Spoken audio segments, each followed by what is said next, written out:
do we need to go further and call for a release on all of the Andrew files as well as a police investigation? 0345 6060 973, the number to call. You can text 84850. Lord Foulkes of Cumnock, George Foulkes, as you might remember him, Labour peer who served as Parliamentary Under Secretary of State for International Development, a Minister of State for Scotland as well, up to 2002, joins me now. Good afternoon to you. Good afternoon, Sheila. How serious is this? I think it's very serious, and I strongly support Vince Cable's call for a police investigation. It seems there may have been misconduct in public office when confidential information about Aston Martin, about RBS, was passed to Jeffrey Epstein, and that calls for a police investigation. But I also agree with what you implied earlier on, that there should be a wider investigation. What worries me is that a lot of the files regarding his work as a trade envoy seem to have disappeared. I've been asking questions about briefings that he may have had, about his meetings, about his travel, all the engagements, and they seem to have gone possibly to the National Records Office for some reason. So I want the Foreign Office, Foreign Commonwealth and Development Office, to carry out an urgent investigation and to get all these files together on the record and to publish a report about all his activities as a trade envoy. And when you say they've gone to the National Records Office for some reason, am I right in saying that is the place where things can be sealed for 20, 30 years? Yes, that's it. Whereas there ought to have been a public interest exception in relation to these, because it is in the public interest to know what he did, where he went, was he briefed, who briefed him, did the MOD and the FCEO, as it was then, brief him, where did he go, who did he meet, what did he do when he was there? We don't have any information about that. I asked questions over a year ago and I didn't get answers from my own government, sadly, about it. Maybe because they just don't have the information, and that's why I'm now asking the FCDO to carry out an urgent investigation to get all the information together so that we know exactly what he did, where he was meeting people, and what he was up to. I'm not suggesting either the King or Prince William have done anything similar, but the fact is they and other members of the royal family are sent, they don't go to for the good of their health, they are sent to these places by the government to essentially be our sort of most senior diplomats in a way, aren't they? And yes. And they can, depending on the situation, play a very important role. I mean, arguably the one Prince William played recently in Saudi would fall into that category. They cannot afford, can they, for a sense to grow up around their trips that this is actually dressed up as state interest, but actually it's our interest. Absolutely, you're right. They are soft power for the King, for Prince William to go on our behalf to countries as he has been at Saudi Arabia, Prince William. It's very important. But it's also important to make sure that they are briefed properly in advance and that they do report back to the government exactly what they've been up to. So I think that's okay. But what I'm not sure about is whether or not it's right to appoint someone from the royal family as a trade envoy for a long period of time, as happened with the then Prince Andrew, because I think they're not accountable in the same way, and they haven't been accountable in the same way as ministers, MPs and civil servants. And I think that role of a trade envoy should be restricted to people who are accountable and not to members of the royal family. Because that makes them a very soft area for a bad actor to play in, doesn't it?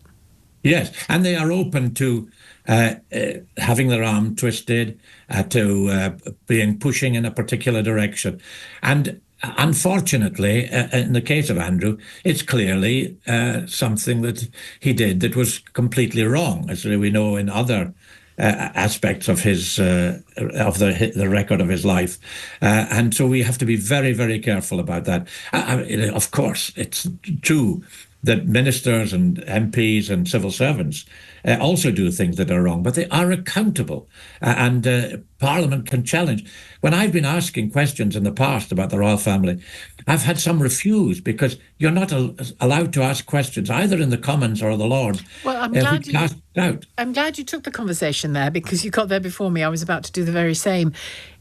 Why is it that whenever I ask an MP questions about this, particularly as it relates to the royal family, particularly as it relates to what the king could, should, might do about all of this, other than just titles and distancing himself, they do tend to clam up? What's stopping them?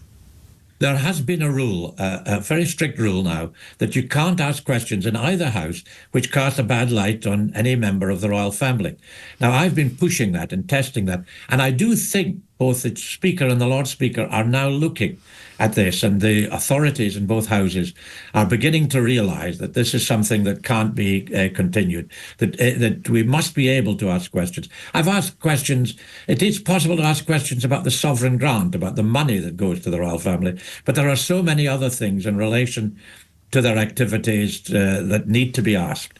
They need to be more accountable in a much wider sense about the Lancaster and the Cornwall estates, about a whole range of other things, and about a lot of their activities, which sadly, in recent years, have cast a bad light upon the family. And what you said there about the sort of pro forma expectation in the Commons is interesting to me, because I remember a couple of times working in Thailand as a reporter and being explicitly told ahead of time by editors, do not mention the king. Don't say anything about the royal family at all in any conversation, because you can get yourself jailed for doing so. And I remember, and thankfully I did not get myself jailed, because the slightest use of the name of the king or reference to the king that isn't only surrounded in glory is regarded as a contravention, Yes.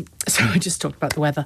And but that's what you've just described is kind of akin to that, in the very place where MPs are meant to have parliamentary privilege because they represent the rest of us. I think there is one exception, and that is the king acting as head of state in a very technical capacity, which needs to be excluded. But apart from that, I think there ought to be all questions relating to the royal family. And apart from the king, every other member of the royal family, any questions should be able to be asked. Of course, they mustn't be aggressive and insinuate things that aren't true. Well, there's no need to be, is there? If you're just sincerely looking for the truth and being able to assess someone's behaviour. Absolutely. And the House authorities in both houses check for all questions to make sure that they don't go beyond a certain level of respectability. No, they're not malicious. They're not malicious in nature. Not malicious. If I ask questions about you, about LBC and so on, they have to be straightforward, and we can't. The authorities make sure. I'll tell you anything, George. I'll tell you anything. I know, Sheila. I'll tell you anything. So where does this leave us then? The DPP has said, nobody's above the law. I have no difficulty investigating this. I will have no difficulty investigating this. The King has said in his most recent statement he will support, I think was the word he used, he will support Thames Valley Police and any lawmakers if they contact him. And yet we still don't see the King off his own bat handing things over and saying, look, this is what we got wrong, or this is what he got wrong, and we're sharing it with you now because we think we need to. Because that moment is going to come. They've been dragging this out painfully for so long, but my God, this is not going away. I think he has to realise that unfortunately Andrew has really been a bad apple in the whole affair, and he needs to be dealt with by the king. Or the system also needs looking at, in which he was and the operating. system needs looking at, absolutely. And that's why, as I say, as well as agreeing with Vince Cable that there should be a police investigation in relation to possible offences, I think the Foreign and Commonwealth Office, on behalf of the government, ought to carry out this full investigation about Andrew's activities as a trade envoy, and that should be published once it is concluded. And I think that will go a long way to dealing with the points that I'm concerned about now. But as you say, there's a wider question about the role of the royal family and questions that can be asked about the royal family to make sure this kind of thing doesn't happen again. Thank you very much indeed, Lord Foulkes of Cumnock. George Foulkes, Labour peer, who served as Parliamentary Under Secretary of State for International Development till 2001 and Minister of State for Scotland till 2002.